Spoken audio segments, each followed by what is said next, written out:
सुबह का समय था। शहर के बीचों बीच बने एक बड़े से गटर के पास गिरधारी, कांता, जानकी, ध्रुव और सलोनी खड़े हैं। सबके कपड़े बहुत गंदे और फटे पुराने हैं। उनके हाथों में गंदे बैग्स हैं। अरे ओ गिरधारी, इतने बड़े बड़े बैग्स लेकर पूरा का पूरा गटर परिवार कहां से मुंह उठाकर आ रहा है सुबह सुबह? मालिक, हम सब परिवार वाले मिलकर तीर्थ यात्रा पर गए थे भगवान के दर्शन करने। बड़ा सुकून मिला सेठ जी वहां पर। तीर्थ यात्रा? अरे तुम लोग चाहे 100 बार गंगा नहा लो, तुम्हारे अंदर की ये गटर वाली बदबू और कीचड़ कभी साफ नहीं होगी। बिल्कुल सही कहा मम्मी जी। अरे तुम लोग गटर के कीड़े हो। भगवान भी सोचता होगा कि ये नाली की बदबू मेरे मंदिर तक कैसे आ गई। जाओ घुसो अपने उसी गटर में। पूरा परिवार बिना कुछ कहे वहां से गटर के अंदर चला जाता है। पूरा परिवार अंदर पहुंचकर गटर का दरवाजा बंद कर देते हैं। ये देखो माँ, बीच पर हमने क्या गजब की फोटोज क्लिक की है। और वो जो इंटरनेशनल मॉल था ना, वहाँ का तो व्यू ही अलग था। अरे वाह मेरे लाल, एकदम हीरो लग रहा है तू। माँ मेरी ड्रेस देखो, ये वाली मैं कल पहनूंगी और ये परसों। और ये देखो मेरी चमचमाती हुई ज्वेलरी। अरे ज्वेलरी बाद में पहन देना, पहले ये इंटरनेशनल बर्गर खाओ, बहुत भूख लगी है। बर्गर तो बहुत टेस्टी है दादी। अगली सुबह पूरा परिवार गटर से बाहर सड़क किनारे बैठा था। सबने फटे कपड़े पहने थे। अरे पीछे हटो, सुबह सुबह दिमाग खराब कर दिया। कैसी सलामदारी है तुम लोगों में से। इन गटर के कीड़ों को नगर निगम वाले यहाँ से भगाते क्यों नहीं? पूरे एरिया में बदबू फैला रखी है, दूर रहो हमसे। भगवान के नाम पर कुछ दे दो बाबूजी, 2 दिन से कुछ नहीं खाया है। लोग उन्हें गालियां देकर चले जाते हैं। परिवार बहुत उदास हो जाता है। वो लोग वापस गटर में आ जाते हैं। रोज रोज की ये गालियां सुनकर मेरे तो कान पक गए हैं जी। और ध्रुव के पापा, अब हमारा लड़का बड़ा हो गया है, 25 का होने वाला है, इसकी शादी का क्या सोचा है? कांता सही कह रही है गिरधारी, मैं भी चाहती हूँ कि मेरे पोते की शादी हो जाए। घर में एक नई बहू आनी चाहिए। मैं भी यही सोच रहा हूँ माँ, ध्रुव के लिए एक अच्छी सी लड़की ढूंढनी पड़ेगी। अगले दिन गिरधारी, कांता, जानकी, ध्रुव और सलोनी शहर के एक बड़े और महंगे रेस्टोरेंट के बाहर खड़े होकर आने जाने वाले लोगों से खाने के लिए कुछ मांग रहे थे। तभी रेस्टोरेंट का मालिक गुस्से में बाहर आता है। निकलो यहाँ से, तुम्हारी हिम्मत कैसे हुई मेरे होटल के सामने खड़े होने की? मालिक बस थोड़ा सा बचा हुआ खाना दे दीजिए, हम 2 दिन से भूखे हैं। तुम्हारे गंदे चेहरे को देखकर मेरे ग्राहक भाग रहे हैं। अरे तुम इंसान नहीं, गटर के कीड़े हो। तुम्हारी औकात वहीं सड़ने की है। दोबारा दिखे ना तो पुलिस को बुला लूंगा। निकलो यहाँ से। सभी लोग दुखी होकर वहां से चले जाते हैं। दोपहर का समय हो जाता है। गिरधारी अपने परिवार के साथ ध्रुव का रिश्ता लेकर एक मिडिल क्लास परिवार के घर पर बाहर पहुंचता है। लड़की का पिता रमेश घर के बाहर ही खड़ा था। अरे तुम लोग हो लड़के वाले, अपनी हालत देखी है, ये फटे कपड़े और ये भयंकर बदबू। सच बताओ तुम लोग रहते कहाँ हो? भाई साहब, हम लोग शहर के उस बड़े गटर में रहते हैं। हम गरीब जरूर हैं, लेकिन यकीन मानिए हम आपकी बेटी को बहुत खुश रखेंगे। गटर में? दिमाग खराब हो गया है तुम्हारा? सुनो गिरधारी, गरीब मैं भी हूँ, मेरे सिर पर भी दुनिया भर का कर्जा है, लेकिन हम लोग गटर के कीड़े नहीं हैं। भाई साहब एक बार लड़के को देख लीजिए। भैया कुछ नहीं देखना, मैं अपनी फूल जैसी बच्ची को सड़े हुए गटर में मरने के लिए कभी नहीं भेजूंगा। मेरी बेटी कुंवारी मर जाएगी, पर तुम जैसे भिखारियों के घर नहीं जाएगी। अब निकलो मेरे घर के सामने से। पूरा परिवार दुखी होकर वहां से चला जाता है। कुछ समय बीत जाता है। शाम हो चुकी है। सारा परिवार सड़क पर निराश होकर बैठा हुआ था। वहीं पास एक बेंच पर एक अमीर आदमी बैठा था। गिरधारी धीमे से उसके पास जाता है। साहब, मेरा एक बेटा है, मैं उसकी शादी करवाना चाहता हूँ। कोई अपनी लड़की हमें नहीं दे रहा, क्योंकि हम लोग गटर में रहते हैं। क्या आपकी नजर में है कोई? गटर में रहने वाले भिखारी को अपने बेटे के लिए बहू चाहिए? अरे ओ चाचा, दिमाग का इलाज करवा लो। बाबूजी, हम भी इंसान हैं। अरे तुम इंसान नहीं, बदबू की मशीन हो। कोई पागल ही होगा जो अपनी लड़की को गटर में धकेलेगा। और सुनो, वहां से उठो और दफा हो जाओ। ये अच्छे लोगों का इलाका है, तुम लोगों ने यहाँ आकर पूरे इलाके की हवा खराब कर दी। जाओ यहाँ से। पूरा परिवार वहां से चला जाता है। कुछ समय बीत जाता है। अगले दिन दोपहर का समय था। सारा परिवार गिरधारी, कांता, जानकी, ध्रुव और सलोनी एक पार्क में बैठे हुए थे। तभी गिरधारी की नजर पास ही बेंच पर बैठे एक आदमी पर पड़ती है, जो सिर पकड़कर बुरी तरह रो रहा था। क्या हुआ भाई साहब, आप इस तरह बीच पार्क में बैठकर रो क्यों रहे हैं? सब ठीक तो है ना? अरे कुछ ठीक नहीं है भाई, मुझ पर बहुत बड़ा कर्जा हो गया है। अगर मैंने वो पैसा नहीं जल्दी चुकाया तो वो गुंडे मेरे पूरे परिवार को जान से मार देंगे। अरे मैं अपनी आंखों के सामने अपनी बीवी बेटी को मरते नहीं देख सकता। अच्छा, कर्जा है, कितने का है? अरे पूरे 10 लाख का। मेरे पास कुछ नहीं बचा है, मैं तो बर्बाद हो गया। आप यहीं बैठिए भाई साहब, मैं अभी आता हूँ। गिरधारी जल्दी से अपने गटर वाले घर में जाता है और कुछ ही देर में वो एक बहुत ही गंदा कीचड़ से सना हुआ काला बैग लेकर वापस लौटता है और वो काला बैग महेश को दे देता है। ये लो भाई साहब, इसमें पूरे 10 लाख रुपए हैं। जाकर अपना कर्जा चुका दो और अपने परिवार को बचा लो। अरे आप सच में मुझे ये दे रहे हैं? लेकिन आप लोग तो खुद इतने, मेरा मतलब है मैं ये एहसान कैसे चुकाऊंगा? ऐसा नहीं है भाई साहब, बस एक छोटी सी शर्त है। ये पैसे रख लो, लेकिन अपनी बेटी की शादी मेरे इस बेटे ध्रुव से कर दो। बस एक बात ध्यान रखना, हम लोग शहर के गटर में रहते हैं, पर मैं वादा करता हूँ तुम्हारी बेटी हमारे साथ बहुत खुश रहेगी। अरे आपने मेरे परिवार की जान बचाई है, मैं अपनी बेटी की शादी आपके बेटे से ही करूंगा। आपका बहुत बहुत धन्यवाद। महेश वो पैसों का बैग लेकर वहां से चला जाता है। कुछ समय बीत जाता है। महेश अपने घर पर था और वो अपनी बेटी रोशनी से बात कर रहा था। उसने रोशनी को उसकी शादी के बारे में बता दिया था। पापा, आपका दिमाग तो खराब नहीं हो गया? मैं एक गटर में रहने वाले भिखारी से शादी करूंगी। मेरी भी कोई लाइफ है पापा जी। मैं गटर में सड़ने के लिए पैदा नहीं हुई। मैं उस लड़के से शादी कभी नहीं करूंगी। अरे बेटा, मेरी बात समझने की कोशिश कर। ये सच है कि वो परिवार गटर में रहता है, लेकिन ये भी सच है कि ये परिवार बहुत अच्छा है। उनका हम पर एहसान है। प्लीज मेरी बात समझने की कोशिश कर। तो उस एहसान के बदले आप मुझे बेच देंगे? उस गटर में मेरी जिंदगी नर्क हो जाएगी पापा। मैं ये शादी कभी नहीं करूंगी। अगर तूने ये शादी नहीं की रोशनी, तो मैं इसी वक्त पंखे से लटक कर अपनी जान दे दूंगा। फिर तू आराम से अपनी मॉडर्न जिंदगी जीना। पापा प्लीज ऐसा मत बोलिए। ठीक है, करूंगी मैं शादी, रह लूंगी अपने उस गटर वाले ससुराल में। एक छोटे से साधारण मंडप में रोशनी और ध्रुव की शादी होती है। विदाई के बाद ध्रुव उसे गटर के पास लाता है। रोशनी उस गटर वाले घर में आती है। अंदर तेज बदबू और चारों तरफ कचरा फैला होता है। ओह माय गॉड, ये क्या है? तुम लोग सच में इस गटर के अंदर रहते हो? यहाँ तो सांस लेना भी मुश्किल है। चारों तरफ कचरा और ये भयंकर बदबू है। मैं यहाँ एक दिन भी नहीं रह पाऊंगी। कांता रोशनी का हाथ पकड़ती है और उसे एक कोने में ले जाती है। चुप कर, बहुत नखरे हो गए हैं तेरे। ये देख, यहाँ ये फटी हुई चटाई बिछी है। आज से तू यहीं सोएगी, हम लोग उधर उस कोने में सोते हैं। आप लोगों ने मेरे साथ अच्छा नहीं किया। मैं कोई जानवर हूँ जो इस गटर में सोऊंगी?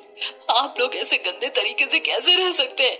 हम लोग जैसे भी रहते हैं, अब तुझे भी यहीं सड़ना पड़ेगा। ये तेरा ससुराल है महारानी, ज्यादा नौटंकी करने की जरूरत नहीं है। चुपचाप बैठ जा यहाँ। कुछ समय बीत जाता है। रात का समय हो गया था। कांता सीढ़ियों से उतरकर नीचे आती है। उसके हाथ में एक गंदी सी पॉलीथीन थी जिसमें खाना था।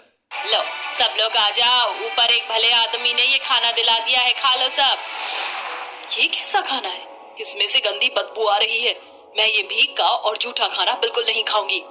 देखो नखरे वाली, अगर तुझे खाना है तो चुपचाप खा ले, वरना भूखी मर। यहाँ कोई तेरे लिए 56 भोग नहीं बनाएगा। हम सब लोग ऐसा ही खाना खाते हैं और ऐसे ही रहते हैं। अब तुझे भी एडजस्ट करना ही पड़ेगा। रोशनी डर के मारे चुप हो जाती है, लेकिन वो खाना नहीं खाती और वो एक कोने में बैठकर रोने लगती है। मुझे यहाँ बिल्कुल अच्छा नहीं लग रहा है। बहुत बदबू आ रही है यहाँ। मैं नहीं रह सकती इस माहौल में। मुझे अपने घर जाना है। रोशनी रोती रोती वहीं पर लेट जाती है। रात भर रोशनी को बहुत मच्छर काटते हैं और बदबू भी बहुत आती है, जिससे रोशनी सो नहीं पाती। अगली सुबह जब वो बाहर आती है तो देखती है कि उसका पूरा परिवार सड़क पर फटे कपड़ों में लोगों से खाने के लिए भीख मांग रहा है। अरे खड़ी क्यों हो रोशनी? तुम भी आकर लोगों से कुछ खाने के लिए मांगो। हम लोग ऐसा ही करते हैं रोज। दिमाग खराब है तुम्हारा? मैं लोगों से भीख मांगूंगी?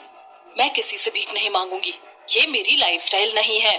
देखो रोशनी, अगर तुम्हें हमारे साथ रहना है तो यहाँ की लाइफस्टाइल अपनानी पड़ेगी। हम लोग ऐसे ही पेट पालते हैं। तुम लोग एकदम बेकार और गिरे हुए लोग हो। मैं भूखी मर जाऊंगी पर ये सब नहीं करूंगी। जबान संभाल कर बात कर बहू। कल रात को जो हम सब ने बैठकर खाना खाया था, वो खाना भी ऐसे ही मांग कर लाया हुआ था। हमारे पास कोई काम धंधा नहीं है, इसीलिए मांग चुक कर खा लेते हैं। तुझे भी यही करना पड़ेगा।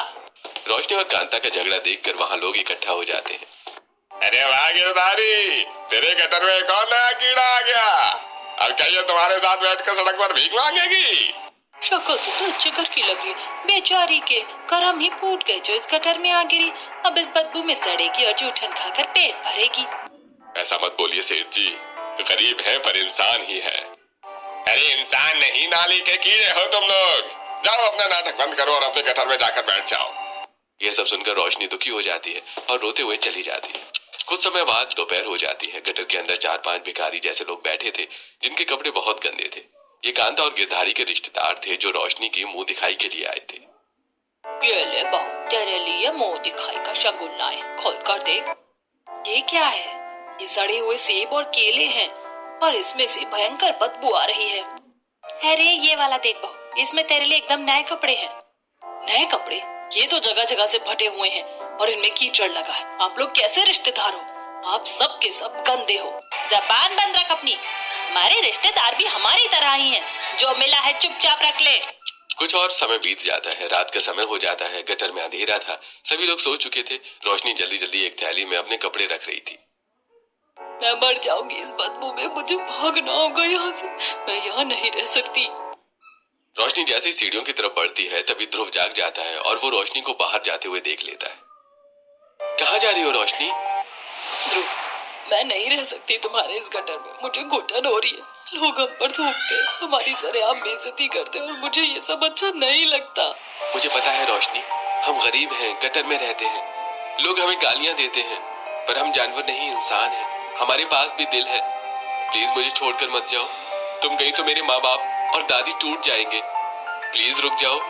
ध्रुव की बातें सुनकर रोशनी रुक जाती है और वो अपना बैग छोड़कर रोते हुए वापस चटाई पर जाकर सो जाती है।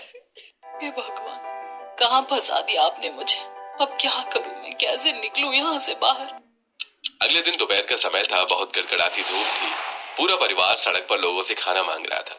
रोशनी भी मजबूरी में एक तरफ खड़ी होकर लोगों से खाना मांग रही थी। तभी एक महंगी कार वहां आकर रुकती है। कार में से रोशनी की 2 मॉडर्न सहेलियां निकलती हैं।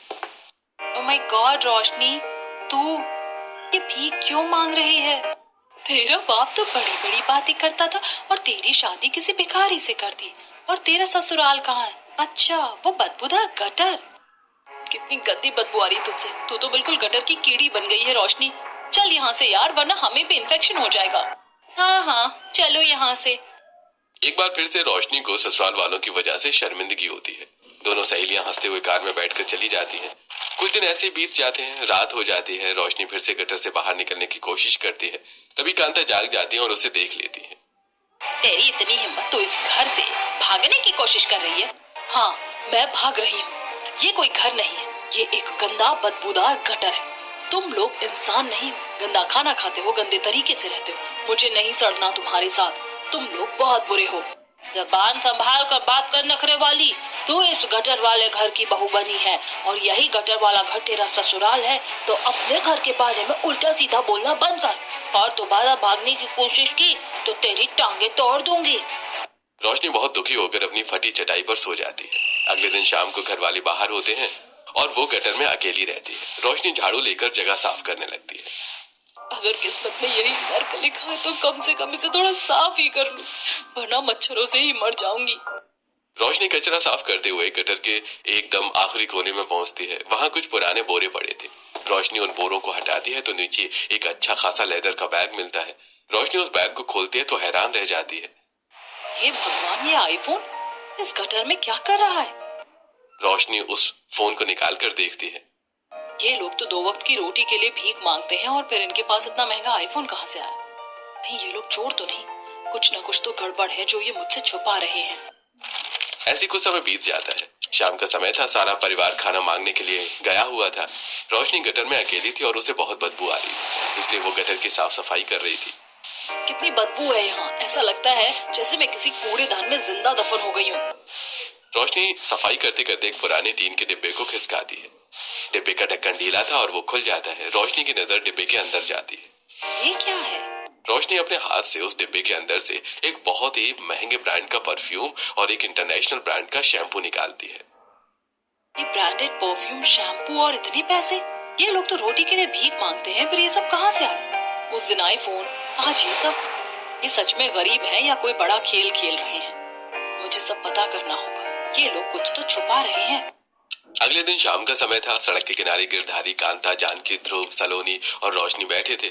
वो सब एक पॉलीथिन में रखा हुआ खाना खा रहे थे। तभी वहाँ सेठ जी और पम्मी आंटी टहलते हुए आ जाते हैं। अरे सेठ जी, जरा साइड से निकलिए। इन गटर के कीड़ों ने पूरी सड़क पर बदबू फैला रखी है। देखो कैसे कुत्तों की तरह सड़क पर बैठकर जूठन खा रहे हैं। सही कह रही हो पम्मी जी। अरे देखा, नई नवेली बहू भी अब उनके साथ कटोरा लेकर बैठ गई। अरे ओ गिरधारी, इस बेचारी को भी अपने जैसा भिखारी बना दिया तूने। एक्सक्यूज मी, आप लोग होते कौन है हमें ऐसे बोलने वाले? हम गरीब हैं तो क्या इंसान नहीं है? आपको तमीज नहीं है किसी से बात करने की? जबान देख लो सेठ जी, 2 कौड़ी की लड़की की कल की आई भिखारन और हमें तमीज से खा रही है। लड़की अपनी औकात में रह, तो गटर की कीड़ी है और तेरी औकात हमारे सामने खड़े होने की भी नहीं है। इसलिए दोबारा जबान लड़ाने से पहले 100 बार सोच लेना। माफ कर दो सेठ जी, ये नहीं है ना, इसे कुछ पता नहीं है। अरे रोशनी, चुपचाप बैठ जा, मैं मरवाई की क्या? सेठ जी और पम्मी आंटी उन्हें गालियां देकर वहां से चले जाते हैं। कुछ समय बीत जाता है। रात हो गई थी। गटर में बहुत सारे मच्छर भिनभिना रहे थे। रोशनी गुस्से में बैठी हुई थी और बाकी लेटे हुए थे। आप लोग ऐसे कैसे जी सकते हैं? रोज रोज लोगों की गालियां सुनते हैं, मांग कर खाते हैं। आप लोग कोई काम क्यों नहीं करते? हाथ पैर तो सलामत है ना आपके? बहू, हम क्या करें? हम तो काम करना चाहते हैं पर कोई हमें काम देता ही नहीं।